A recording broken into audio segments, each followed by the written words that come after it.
जय श्री कृष्णा। राधे राधे। आज हम सुनेंगे जेठ मास कथा की 14वें अध्याय की कथा। बोलिए कृष्ण भगवान की जय हो, विष्णु भगवान की जय हो। व्यास जी कहते हैं, हे भीमसेन, जब राजा पुलिंद ने संपूर्ण नगर को घेर लिया तब वहां से एक नगरवासी आया और राजा पुलिंद से कहने लगा, हे राजन, आप यहाँ से लौट जाइए। आज एकादशी है। आज आप जो भी करेंगे उसे हमारे राजा सहन करेंगे, लेकिन कल क्या होगा ये कोई नहीं जानता। व्यास जी कहते हैं, पूर्ववासी के ऐसे वचन सुनकर राजा पुलिंद को बहुत क्रोध आया। उन्होंने सोचा कि ये मुझे डरा रहा है। तब उन्होंने बड़े गर्व के साथ कहा, एक ग्रामवासी, ये एकादशी क्या होती है? इस दिन किसका व्रत किया जाता है? इस व्रत को करने से क्या होता है? अरे मूढ़, निष्फल बातें क्यों करता है? तू अपने घर कुशलता से चला जा, नहीं तो मेरे यह परम दारुण दूत तुझे मारेंगे। उसके बाद में सबके सब सैनिक नगर में घुस गए और बड़े बड़े महात्मा और साहूकारों के घर के दरवाजे तोड़कर घर के अन्न धन और कोष को धीरे धीरे लूटने लगे। बड़े बड़े धन वालों के घरों के फाटक तोड़कर अच्छे अच्छे धन को ले गए और समस्त नगर के घर भयंकर सैनिकों से भर गए थे। उस दिन पूर्ववासियों को कंद मूल फल आदि कुछ भी नहीं मिल सका और सभी पूर्ववासियों का निर्जला एकादशी का व्रत हो गया। जब भगवान सूर्य नारायण अस्त हो गए और नगर के बालकों तक को जल भी नहीं मिला तो नगर में बड़ा हाहाकार होने लगा। स्वर्ग में भगवान विष्णु सहसा ही उठकर खड़े हो गए। तब उन्होंने गरुड़ जी को बुलाया और उनके कान में कुछ कहा। गरुड़ जी की सवारी करके शीघ्र ही उस नगर की ओर गए और वहां जाकर उन्होंने विविध प्रकार की सेना की रचना कर दी। उस सेना के सैनिक, जिनमें किसी के 3 नेत्र थे, किसी के 3 मुख थे, किसी की 7 जिह्वाएं थी, कोई 4 पैरों के साथ खड़ा था, महान अद्भुत थे। किसी के बड़े बड़े दांत थे, किसी के 3 सिर 2 मुख, किसी के 10 मुख, किसी के 6 मुख, किसी के हाथी के समान मुख, किसी का हाथी के समान स्वरूप था, किसी की सिंह जैसी आकृति थी, कोई महान भयानक नरसिंह के समान तेजस्वी था, कोई सिंदूर से पूजनित मुख वाला था, कोई महिषासुर के जैसा था और कोई प्रभायुक्त उधर्व केश दिगंबर नरमुंडधारी, कोई आंतों की माला पहने हुए था, कोई व्याघ्र चरमधारी था। ऐसी सेना बना दी जैसी सेना पहले कभी किसी ने भी नहीं देखी थी। उस अद्भुत सेना को सर्वव्यापक प्रभु भगवान विष्णु ने आज्ञा दी कि राज्य में अधम मचाने वाले इस राजा पुलिंद का सेना सहित मेरी आज्ञा से सूर्योदय से पूर्व ही खूब अच्छी तरह से नाश कर दो। भगवान विष्णु की आज्ञा को शिरोधार्य कर वह भगवान विष्णु के सैनिक दल शत्रु सैनिक के दल में घुस गए, अस्त्र प्रहार और उनका वध करने लगे, जिससे कि बड़ा भारी कोलाहल मच गया। किसी को खड़ग से मारा, किसी को गदा से घायल कर दिया, कुछ खटवांग से वध किए गए और कुछ दांतों से काटे गए, कुछ को बख्शन कर लिया और कुछ वीर लोग भाग रहे थे उनको पैरों से पकड़कर नीचे गिरा दिया। इस प्रकार पैदल सेना के बहुत से वीर मार दिए गए, बहुत से उन्होंने खा लिए। रथी घुड़सवार घोड़े अत्यंत दांतों से चूर्ण कर दिए। शिविर पे आग लगाकर उसे भस्म कर दिया। तब उसका बहुत भारी प्रकाश हुआ। उस प्रकाश को देखकर सबको बड़ा ही विस्मय हुआ और सब कहने लगे कि तुम लोग कौन हो और कहाँ से आए हो? हम लोगों ने ऐसे वीरों को पहले कहीं भी नहीं देखा है। भगवान विष्णु की रची वह बड़ी ही विचित्र सेना थी, अतः उसके सैनिकों को मनुष्य न समझकर राजा पुलिंद के सब सैनिक भागने लगे। सैनिकों को भागता देखकर विष्णु सैनिकों ने उनका पीछा किया और उन्हें मार डाला। इस प्रकार राजा पुलिंद के सब सैनिकों को मार दिया गया। इसके बाद भगवान विष्णु के गणों के साथ युद्ध करने के लिए स्वयं राजा पुलिंद आगे आए और अस्त्रों शस्त्रों से दारुण प्रहार करने लगे और आधा पहर तक उन्होंने युद्ध किया।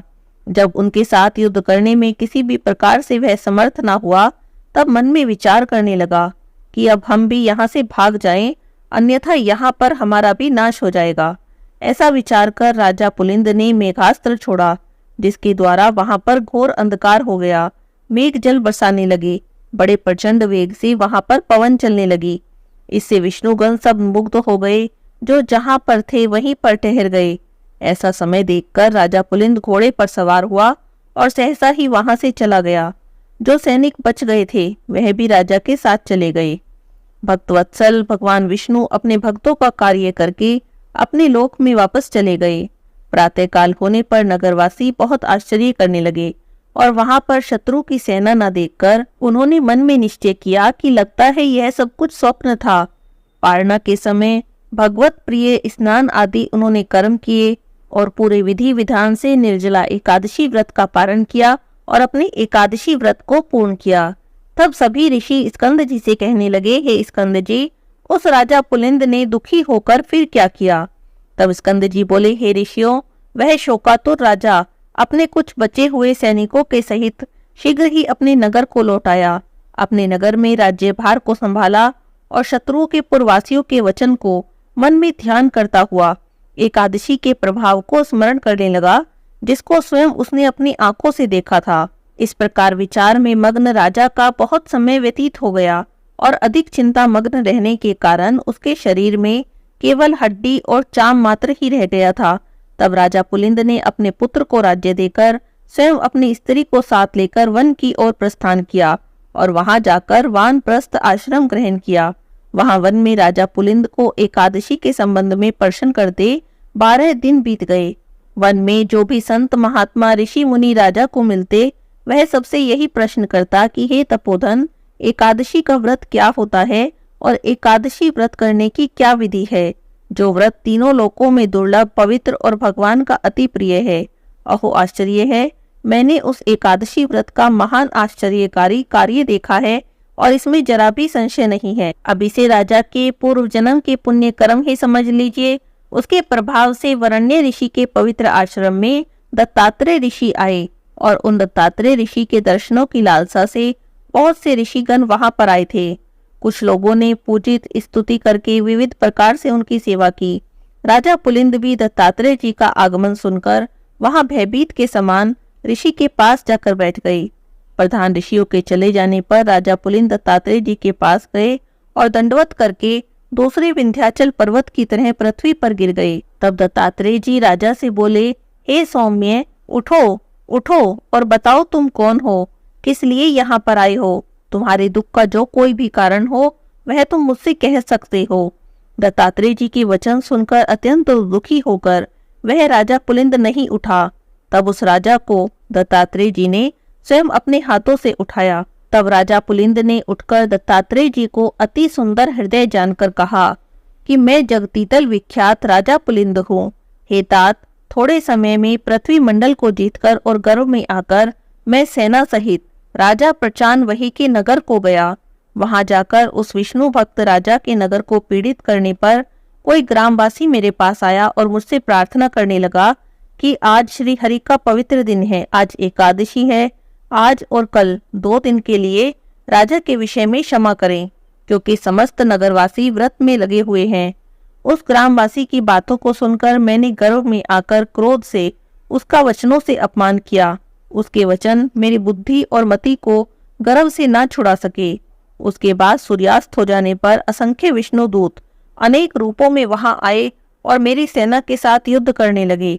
उन विष्णु दूतों ने समुद्र के समान मेरी सारी सेना को भक्षण कर लिया। अपने प्राण मात्र रह जाने पर हम लोग भागकर अपने नगर में आ गए। उसी समय से मैंने राज्य, पुत्र, धन त्याग कर तामसी वृत्ति का आश्रय लिया। अब आज मैं आपके चरण कमलों के दर्शन करके कृतकृत्य हो गया हूँ। हे प्रभु, मैं धन्य हूँ और मेरे पूर्वज भी पुण्यशाली थे, जो आज देवताओं से भी पूजित आपके चरण कमलों का मुझे दर्शन हुआ। हे भगवान, एकादशी नाम वाला यह व्रत कैसा होता है और किस विधि से किया जाता है, उसे आप संक्षेप में मुझसे कहिए, क्योंकि मैं आपकी शरणागत हूँ। अन्यथा मैं शल्य के समान अपने प्राणों का त्याग कर दूंगा।